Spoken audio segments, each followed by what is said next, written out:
কেমন আছো সবাই? সবাই খুবই ভালো আছো। আমিও ভালো আছি। আর তোমরা দেখছো হচ্ছে গডফাদার একটা নতুন ভিডিও। তো ভিডিওটা শুরু করার আগে আমি সরি বলতে চাই, কারণ আমার অনেকদিন ধরে ভিডিও আসছিল না, কারণ আমার স্কুল চালু হয়ে গেছিল। স্কুল, পড়াশুনো এসবের টেনশনে আর গল্প বানানো হয়নি। তো এবার থেকে বলতে গেলে সপ্তাহে একটা না একটা ভিডিও আসবে গল্পে।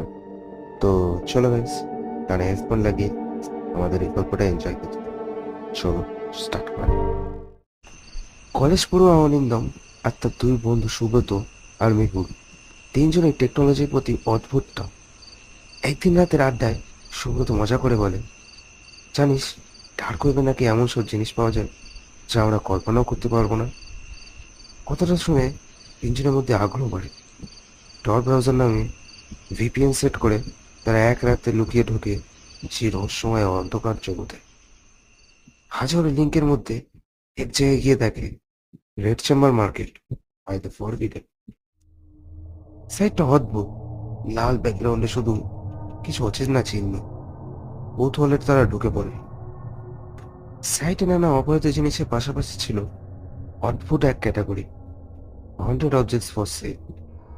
মেহুল হাসতে হাসতে বলে, চ, মজা করার জন্য একটা অর্ডার করি, দেখি ভূত সত্যি আসে কিনা। তারা 2,000 টাকার বিটকয়েন দিয়ে কিনে ফেলে একটা জিনিস, the cursed music box. Once played it never stops. তারা ভাবে জিনিসটা হয়তো মিথ্যা, কেবল ভয় দেখানোর জন্য। কিন্তু এক সপ্তাহ পরেই ডাকযোগে একটি ছোট কালো বাক্স এসে পৌঁছায় অরিন্দমের বাদ। ভেতরে একটা পুরোনো মিউজিক বক্স আর একটা চিরকুট, ডোন্ট প্লে আফটার মিডনাইট। প্রথমে বন্ধুরা হাসাহাসি করে। এক রাতে সবাই মিলে মিউজিক বক্সটা চালানো। মিষ্টি সুর বেরোলো, কিন্তু আশ্চর্যের বিষয়, ঘরের আলো টিম টিম করতে লাগলো। সুব্রত এসে বলল, ভূত নেই রে বাবা, সে ইলেকট্রিকের সমস্যা। কিন্তু হঠাৎ মিউজিক বক্সটা থেমে গিয়ে আবার নিজে থেকেই বাজতে শুরু করলো। সময়ের দিকে তাকিয়ে তারা হকচকিয়ে যায়। ঘড়িতে তখন রাত 12টা 5 বাজে। মেহুল ভয়ে চিৎকার করে। চিরকুটে লেখা ছিল, মিডনাইটের পরে চাঁদা দেবে। এরপর থেকে প্রতিদিন রাত 12টার পর সে মিউজিক বক্স নিজে থেকেই বাজতে থাকে। সাথে সাথে অরিন্দমের ঘরে ছায়ার মতো এক নারী অভয়ব দেখা যায়। সে ধীরে ধীরে তাদের দিকে এগিয়ে আসে।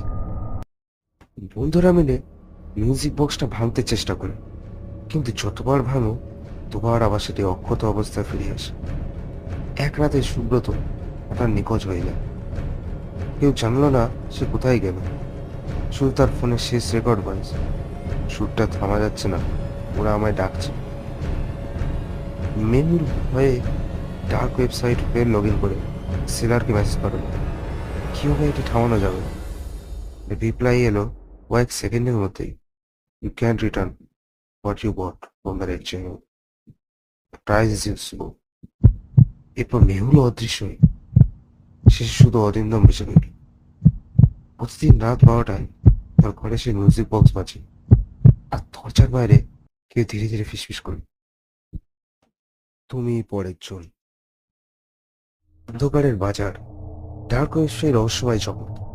কেউ বলে এটা শুধু অপরাধের আড্ডা, আবার কেউ বিশ্বাস করে সেখানে এমন কিছু জিনিস লুকিয়ে আছে যা মানুষের ভাবনার বাইরে। অরিন্দমের মতো সাধারণ একটা কৌতূহল যখন সে মৃত্যুর ফাঁদে টেনে নিল, সে নিজেও বুঝতে পারল। তাহলে প্রশ্ন হচ্ছে, আপনি কি কখনো ডার্ক ওয়েবে ঘুরে দেখেছেন, নাকি এখনো সাহস করবে ঢোকার কথা ভাবছেন? সতর্ক থাকুন, কারণ মনে রাখবেন, যা একবার কিনে ফেলা হয় অন্ধকারের বাজার থেকে, তার দাম শুধু টাকায় না, আপনাতেও গুনবে। গল্পটা কেমন লাগলো কমেন্টে জানান।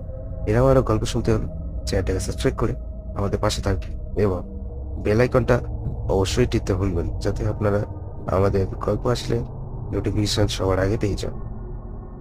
বাই।